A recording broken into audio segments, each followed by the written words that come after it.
Hello everyone, today we've got here Samsung Galaxy Z Flip 7 and let me show you how to change wallpaper on this device.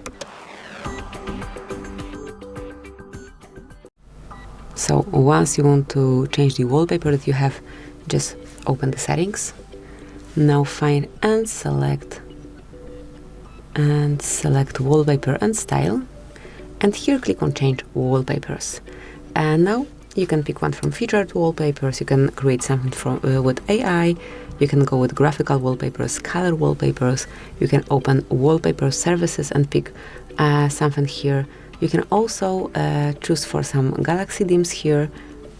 You can pick free ones or you can buy something if you like it. Also, you can add a photo of your own. Just open your gallery and choose it, but as you can see, I don't have anything interesting here, so let me choose, for example, this graphical one. Tap next then, and here you can see how it looks on both home and lock screens. If you wish, you can customize it somehow, but I like it this way, so just mark done. And that's it. As you can see from now on, the photo is assigned on both home.